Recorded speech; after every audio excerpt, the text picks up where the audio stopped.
எறும்பு கிட்ட இருக்கிற குணம் பார்த்திருக்கீங்களா? அது சோர்ந்து போகவே போகாது. எப்போதும் தன்னை வேலைகளை செய்து கொண்டே இருக்கும். அவைகள் இரவு நேரத்துல இருக்காது, ஆனா பகலெல்லாம் உழைக்கும். பாருங்க, பார்த்திருக்கீங்களா? ஒண்ணுக்கு பின்பாக ஒண்ணு பின்னாடி ஒண்ணு இலை எடுத்து கொண்டு போகும், சாப்பாடு எடுத்து கொண்டு போகும், ஒண்ணு தானியத்தை எடுத்து கொண்டு போகும். அதோட வழிகளை பார்த்திருக்கீங்களா?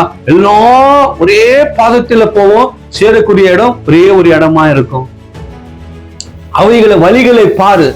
சோம்பேறியே, எறும்பிடத்தில் போய் நீ என்ன பண்ணு? கற்றுக்கொள். அவைகளோட வழிகளை நீ பார், அவைகள் வழிகளை பார் என்றார். அல்லேலூயா. அதோட டைரக்ஷன் என்னைக்கும் இப்படி அப்படி போகாது, ஒரே ஒரு பாதையை நோக்கி அது போகுது. ஆனா நீங்க மனுஷன் இன்னைக்கு தேவனையும் விட்டுட்டு உலகத்தையும் விட்டுட்டு எல்லாத்தையும் தன்னை வாழ்க்கையில போகக்கூடியவனா இருக்கிறான். ஆனா அதுதான் ஆண்டு சொல்றாரு, அவைகளுக்கு இருக்கிற அந்த ஒற்றுமை, அவைகளுக்குள்ள இருக்கிற அந்த எறும்புக்குள்ள இருக்கிற நல்ல குட் திங்ஸ் நம்ம பெற்றுக்கொள்ளுகிறவர்களா இருக்க வேண்டும்.